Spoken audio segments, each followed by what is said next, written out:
आज के इस वीडियो में हम फ्रांसीसी क्रांति के समय फ्रांस के राजनीतिक हालात, आर्थिक हालात, सामाजिक हालात, हर घटनाक्रम को विस्तार से जानने का प्रयास करेंगे और हम ये समझने का प्रयास करेंगे कि किन हालात के तहत फ्रांस में क्रांति का उदय हुआ, क्यों हुई क्रांति।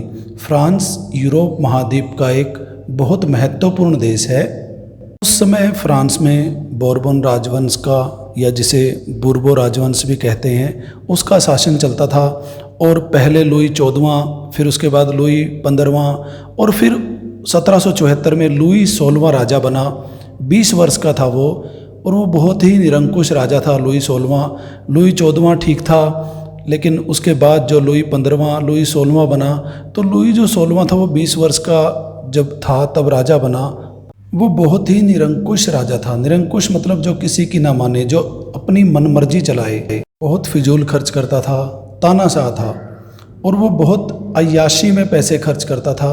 भ्रष्टाचार भी बहुत था उसके राज्य में। तो लगभग इन सारे ऐबों की वजह से खजाना खाली हो गया था। वो ये कहता था, अपने आप पे बड़ा घमंड था उसको, कि मैं ही फ्रांस हूँ और मेरी इच्छा ही कानून है। वो किसी की नहीं सुनता था। लुई 16वें की शादी ऑस्ट्रिया की राजकुमारी मैरी एंटोनिटी से हुई थी, और जो मैरी एंटोनिटी थी वो भी बिल्कुल लुई 16वें की तरह फिजूल खर्ची थी, अय्याश थी। और कहने वाले तो यहाँ तक कहते थे कि लुई 16वां अपनी रानी के कहे अनुसार चलता है, और जो रानी है वो एक तांत्रिक के कब्जे में है। और इस तरह से लुई 16वां एक ऐसा राजा था जो अपने डिसीजन किसी के प्रभाव में लेता था, खुद अपने निर्णय नहीं ले पाता था। उसके बारे में एक बहुत गलत इमेज बनी हुई थी राजा की। इसके अलावा लुई 16वें ने अमेरिका के 13 उपनिवेश थे जो ब्रिटेन के कब्जे में थे, उनको ब्रिटेन से, मतलब इंग्लैंड से अंग्रेज़ों से उनको आज़ाद करवाने में अमेरिका की मदद की, और बहुत खर्च हुआ इस बात पे। जैसे इंग्लैंड ने भारत को अपना उपनिवेश बना रखा था, उसके ऊपर कब्जा कर रखा था, ऐसे ही अमेरिका के 13 उपनिवेशों को भी अपने कब्जे में ले रखा था। तो लुई 16वें ने, फ्रांस ने उनकी मदद की छुड़वाने में, लेकिन इस पर बहुत खर्च हुआ उनका पैसा।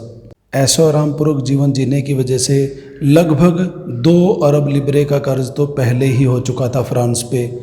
लगभग 2 अरब लिब्रे फ्रांस की एक मुद्रा करेंसी, उसका नाम है। जैसे भारत के रुपए वैसे फ्रांस के लिब्रे। इसके अलावा जो अमेरिका की मदद की थी, इस पे भी लगभग 10 अरब लिब्रे का कर्ज फ्रांस पर हो गया था। और जो कर्ज देने वाले थे, जिन्होंने पैसा उधार दिया था, वो 10% उस पर ब्याज मांग रहे थे। तो एक तो 10 अरब लिब्रे, 2 अरब लिब्रे पहले ही कर्ज, और उसका ब्याज भी। तो ये सब मिलाकर फ्रांस के ऊपर बहुत ज़्यादा कर्ज और ब्याज का बोझ बढ़ गया था। इसके साथ साथ दरबार पर जो खर्च होता था, सेना पर जो खर्च होता था, सेना के रखरखाव पर, प्रशासनिक कार्यों पर, और राज दरबार की व्यवस्था पर, विश्वविद्यालयों के खर्च पर, और अन्य जो खर्च होते थे शान शौकत के, उन पर जो भारी भरकम खर्च होता था, उसके लिए भी पैसे की आवश्यकता थी, धन की आवश्यकता थी। खजाना लगभग खाली हो ही गया था। इस भयंकर समस्या के समाधान के लिए एस्टेट जनरल की मीटिंग बुलाई गई। एस्टेट जनरल से अभिप्राय था कि फ्रांस के समाज उस समय 3 स्टेटों में बटा हुआ था, प्रथम स्टेट, द्वितीय स्टेट और तृतीय स्टेट। तीनों की मीटिंग बुलाई गई, एस्टेट जनरल की मीटिंग बुलाई गई। तो समझते हैं कि प्रथम स्टेट और द्वितीय और तृतीय क्या क्या थे। प्रथम स्टेट था जो, उसमें चर्च और चर्च के अधिकारी आते थे, उसमें पादरी आते थे। तो वहाँ पर ईसाई धर्म को मानने वाले लोग हैं, तो चर्च अर्थात गिरजाघर जिसमें ईसाई लोग पूजा करते हैं, तो चर्च के अधिकारी और पादरी ये प्रथम स्टेट में आते थे, पहले वर्ग में आते थे। और जो दूसरा वर्ग था, सेकंड स्टेट था, उसमें राजा के परिवार से संबंधित व्यक्ति, मंत्री वर्ग, कुलीन वर्ग, राजसी जो परिवार के सदस्य हैं, सामंत, ऐसे बड़े बड़े जमींदार जो वास्तव में ज़मीनों के मालिक होते हैं, तो वो किसानों से लगान वसूलते थे, सामंती वसूलते थे। और उस समय फ्रांस में सामंत व्यवस्था थी, तो राजा ने ऐसे सामंत नियुक्त कर रखे थे जो लगान वसूलते रहते थे किसानों से।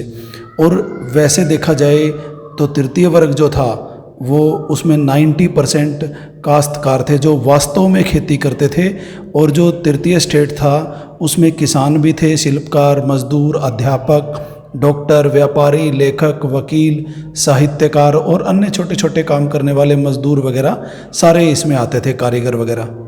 तो राजा ने खर्चों को पूरा करने के लिए एक तरह से जो नए कर, नए टैक्स, नया बोझ देने के लिए जो मीटिंग बुलाई थी एस्टेट जनरल की, उसमें तीनों वर्गों ने, प्रथम स्टेट ने भी, द्वितीय ने भी, तृतीय ने भी अपने अपने प्रतिनिधि भेजे।